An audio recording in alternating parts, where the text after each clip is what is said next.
এই দক্ষিণ কলকাতায় নেতাজির বাড়ি, সেই দক্ষিণ কলকাতা আলিপুরে নেতাজির মূর্তি এইভাবে দেখতে হবে স্বপ্নেও ভাবিনি।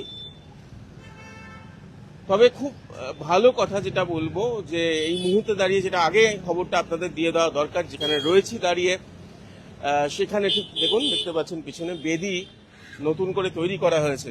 আগামীকাল স্বাধীনতা দিবস, যার হাত ধরে স্বাধীনতা এসেছে এদেশে,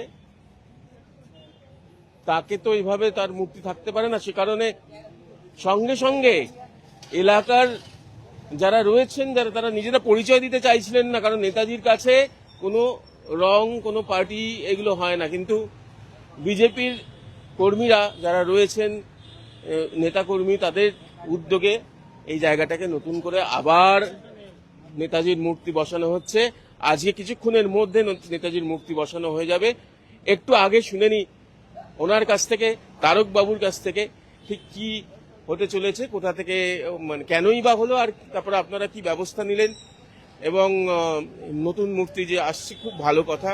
এর থেকে তো আর কিছু হতে পারে না। নতুন স্বাধীনতা দিবসে তাকে আবার ওখানে স্থাপন করছেন আপনারা। প্রথমে অনেক ধন্যবাদ জানাই, এই বুকটা ভরে যাচ্ছে। সবাই যারা দেখছেন, সেটা একদমই সত্যি কথা। একটু বলুন। নমস্কার। এই সময়কে আমাদের কর্মী ও কাল সকালবেলায় দেখে যে নেতাজির যে মূর্তি ছিলেন এখানে প্রায় 25 বছরের পুরনো, সেই মূর্তির হাতটা কে ভেঙে দিয়েছে, মানে বুধবার রাত্রেবেলায়। তো ও আমাকে খবর দেয় যে দাদা, এখানে মূর্তিটা যে আমাদের ছিল সেই মূর্তির হাতটাকে ভেঙে দিয়েছে রাত্রিবেলায় বুধবারে।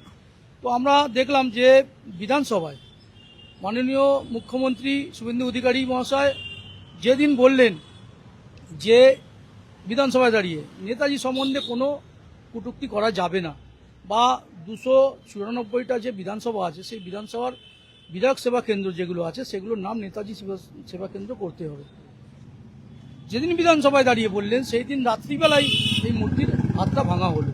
কেন ভাঙলো, কী কারণে ভাঙলো আমরা বুঝতে পারছি না। এটা আপনারা ঠিক বুঝতে পারবেন, আপনারা অনেকদিন এই লাইনে আছেন, সাংবাদিক লাইনে, আপনারা বুঝতে পারবেন কেন ভাঙা হলো। এটা একদম শুভেন্দু অধিকারীকে চ্যালেঞ্জ দেওয়া হলো।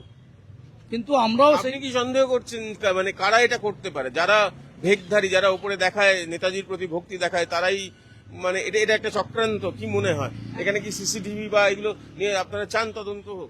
নিশ্চয়ই আমরা পুলিশকে জানিয়েছি, কালকে পুলিশ এসেছিলেন থানা থেকে, নিমালিপুর থানা থেকে, ওনারা তদন্ত করছেন। কিন্তু আশেপাশে খুব দুঃখজনক, আশেপাশে কোনো সিসিটিভি নেই বলে আমরা ঠিক বলতে পারছি না, ধরতে পারছি না। এই প্রসঙ্গে আপনার মুখ থেকে একটা কথা টেনে নিয়ে বলি, মাননীয় মুখ্যমন্ত্রী শুভেন্দু অধিকারী, তিনি নাম না করে অনন্ত মহারাজের কথা বলেছেন।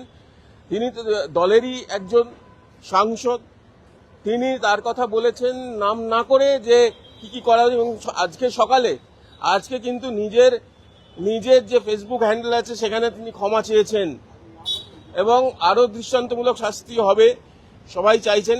এটা এই প্রসঙ্গে এইখানে উল্লেখ করে রাখাটা মনে হলো দরকার, সেজন্য একবার উল্লেখ করা, কারণ সবারই প্রাণের আবেগ, মনের আবেগ নেতাজি। এই যে যখন দেখেছিলেন আপনার, মানে তখন ঠিক কি মনে হয়েছিল? সমস্ত কিছু দল মত নির্বিশেষে কি মনে হয়েছিল? একদম তাই, আমি ঝাঁপিয়ে পড়েছি, আমাদের সঙ্গে আমাদের দলের কর্মীরা ঝাঁপিয়ে পড়েছেন, যাতে 15ই আগস্ট, আগামী কালকে, মানে 15ই আগস্টের দিন সেই নতুন করে মূর্তি বসিয়ে আমরা স্থাপন করে আবার যাতে উদ্বোধন করতে পারি বা উদযাপন করতে পারি। অলরেডি ব্যবস্থা হচ্ছে, আমরা মূর্তি বানানো অলরেডি হয়ে গেছে। আনতে যতক্ষণ টাইম আপনারা দেখতে পাবেন, বিকেল 4টের মধ্যে এখানে মূর্তি বসানো হয়ে যাবে।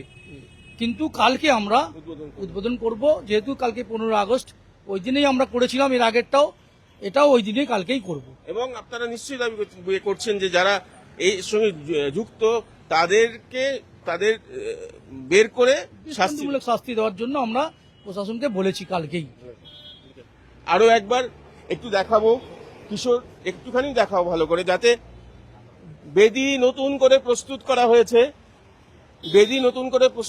হয়েছে। নেতাজি সুভাষচন্দ্র বোস, তার মূর্তিতে বুঝতে পারছেন যে এভাবে আঘাত করা, এভাবে নষ্ট করার চেষ্টা নিন্দনীয় বললে কম হয়।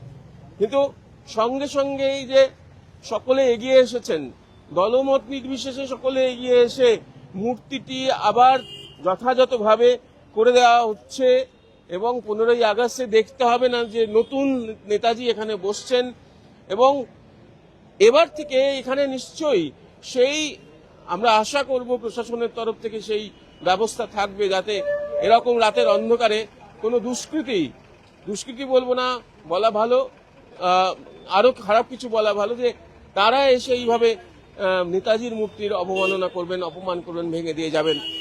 আর ছবিটা দেখুন, নতুন ভাবে সাজানোর কাজ চলছে।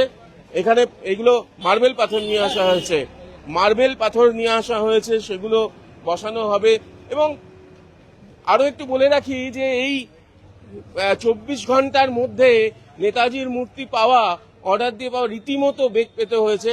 কেউ স্বাভাবিকভাবে এত কম সময়ের মধ্যে নিয়ে আসা, তৈরি করার, এগুলো চারটিখানি কথা নয়, অত্যন্ত কঠিন বিষয়।